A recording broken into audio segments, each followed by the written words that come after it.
exhibit. This is the great home of the military bureaucratic establishment. John, before I come back to you, Dennis Cross is on the phone. Dennis, do you hear me? Dennis Cross, do you hear me? Yes, I can, Peter. Dennis, I understand that you were in the World Trade Center when either this or these attacks occurred. Am I correct? That's correct. It was, I guess it was slightly before 9 o'clock, and I work on the 36th floor in One World Trade Center. I work in the insurance industry. Probably hundreds of people in my industry in both of these two buildings. And what happened? As I was... Hey, Dennis, just let me stop for a second. Somebody is trying another telephone on this line. Could they please not do that while we listen to Mr. Cross? Thanks. Go ahead, Mr. Cross. Go ahead, Dennis. Essentially, I was, sort of at my desk working, general office activity, and felt an enormous... I almost felt like an earthquake. Like I could literally feel and see things in the office moving and the floor moving. Immediately after it was some sort of explosion or something, there was an enormous volume of debris and paper. It almost looked like a dirty parade. All of this material just falling down. I was looking out the south side of One World Trade, and everybody in the office was kind of screaming, kind of gathering in the middle, and I went to the window, and I immediately saw one woman who appeared to be motionless, laying on the roof of a lower building next to me. At that point, everybody started to gather their things. They were trying to evacuate people down the stairwell. Did the electricity go out in the building? The lights flickered a couple of times, and then it was weird. It was kind of like there was one sort of rush, and then shortly after that there was another one. I don't know if it was maybe the other tower or if it were elevators in the inside. Sort of just dropping to the floor. Are you aware that one of the Twin Trade Towers has now collapsed on itself? Yeah, I'm about probably 5 blocks from there on the corner of Greenwich and Warren. And as we looked at it on the screen here, Dennis, we could see the smoke from this collapse just billow forward through the lower blocks of Manhattan. Did you have a sense of that? Completely. I was at that point. I'm a little bit northwest, certainly north, maybe to the west side of Tower 1, and I was trying to get to Broadway. My wife works on the other side of downtown here. I'm still trying to get there, but the smoke, I couldn't see. It was a wall of smoke, and if you were in it, you couldn't see. If you were out of it, you could just see the wall of smoke. It was, how difficult?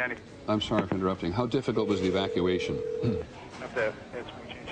I'm sorry, say that again, Peter? How difficult was it to evacuate the building from, at least from the 110 stories in the building? I would say that it wasn't extremely difficult. It was just slow going down a somewhat narrow stairwell. If there was any sort of people who weren't able to move quickly, then it literally slowed down or stopped everybody. I was on 36, so it wasn't too terrible. When I got down to the 15th or 12th floor or so, there was water coming in from the doors, kind of at our feet level. And then it just was a waterfall down continually down all of the stairs, probably, in some cases 3-4 inches deep. At that point, sirens and alarms were going off, and then people started to get a little frantic there. Dennis, thank you very much. Okay, I really appreciate you calling in. You're Dennis very Krause, who works did work on the 36th floor of the World Trade Center in this particular tower, which is still standing. There's only one of the trade towers now standing, the other having collapsed on itself not long ago. All of the federal office buildings in Washington have now been evacuated. All federal buildings in Washington have now been evacuated. All aircraft in the skies over the United States have been ordered to land at the nearest airport. All aircraft on the ground intending to go anywhere have been ordered not to take off. Because the country, this is the Pentagon, because we've just seen a moment ago that at least one portion of one side or building at the Pentagon itself has actually collapsed. And as we warned you, the whole business of responsibility, claiming of and naming responsibility would be complicated. And now we've, from the Middle East, a senior official from the Democratic Front for the Liberation of Palestine has denied any involvement, any connection to a double plane crash on the World Trade Center. It was, in fact, earlier on an anonymous caller who had called Abu Dhabi television to say that the DFLP was responsible. So for today, we'll put aside as best we can trying to understand who did it, just knowing somebody who did it. Now, one of the planes that crashed into the World Trade Center was, as we said some while ago, American Airlines Flight 11 from Boston to Los Angeles. That has now been confirmed by the airline itself, or at least by their spokesperson, Lori Bassani. It was a Boeing 767. It would, under normal circumstances, if it were full, carry about 160 passengers, including 2 pilots, 9 or 10 crew, but we have no idea yet whether or not the plane was heavily loaded or not. Peter, big concern now from the scene that the northwest tower, the one remaining standing, is leaning and buckling in the northwest corner. They're moving back the mobilization areas, and they're cordoning off the area in a much wider zone now, because obviously they are now concerned about the possibility of a second collapse. I'm still desperately confused, John, about what may have caused the building to collapse. As you watch the videotape, it appeared to buckle from the middle, from the point of impact and collapse, which, with no background in architecture, I don't know about the structural vulnerability, but as you see, debris starts to fall away. Then it cracks, and then it just goes straight down. And now they say that the other tower is leaning. If you look at some of the pictures, it appears to be on a slight angle to the right. Yeah, they say the fire is also spreading downward now through the tower. And I think there's a real decision to make there. I have not been able to hear whether they're keeping people in there to fight that fire, or they're just leaving it empty to let the fire burn itself out, because they're going to have a real problem with people in there if it's in jeopardy. At the same time, New York firefighters have a reputation of staying until the very end, and if there are civilians in that building which need to be rescued, and clearly there are, then there's no way the emergency services, I can imagine, are going to pull out at this point. And if the elevators are disabled from that height, there's no fast way out. Precisely. 110 stories down, and this appears to have occurred. This occurred about 2/3 of the way up.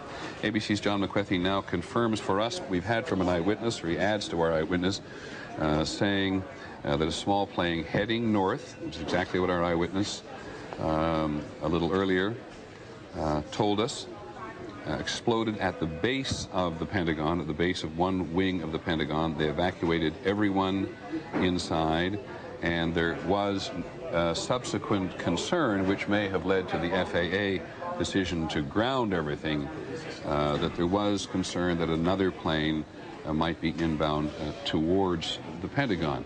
And by grounding everything, of course, by ordering everything to be grounded on all radio channels to all aircraft that are flying in the area, it puts the military, Pierre Thomas confirmed for me, it puts the military in a position to take aggressive action, as the White House did when other aircraft had come close in the past.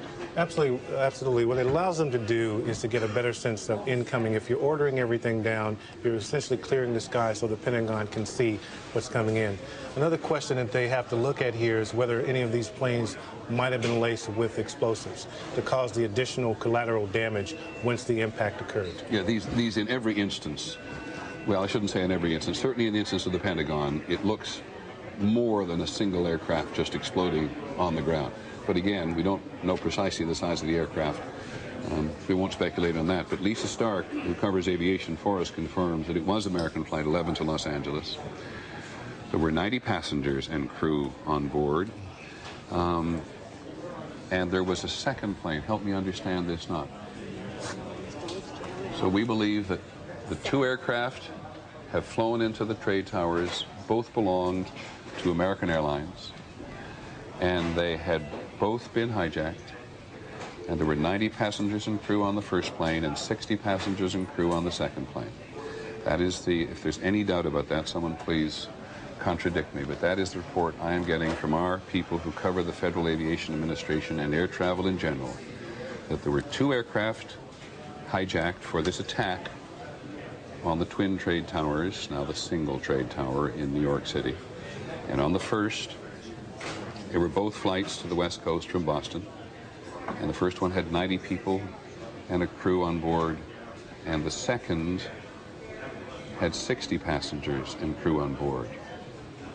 A big 6th floor in One World Trade Center. I work in the insurance industry. Probably hundreds of people in my industry in both of these 2 buildings. And what happened? As I was... Hey, Dennis, just let me stop for a second. Somebody is trying another telephone on this line. Could they please not do that while we listen to Mr. Cross? Thanks. Go ahead, Mr. Cross. Go ahead, Dennis. Yes, I can, Peter. Dennis, I understand that you were in the World Trade Center when either this or these attacks occurred. Am I correct? Yeah, that's correct. It was, I guess it was slightly before 9 o'clock, and I work on the 30th. Essentially, I was, sort of at my desk working, general office activity, and felt an enormous, I almost felt like an earthquake, like I could literally feel... But this is the great home of the military bureaucratic establishment. John, before I come back to you, Dennis Cross is on the phone. Dennis, do you hear me? Dennis Cross, do you hear me?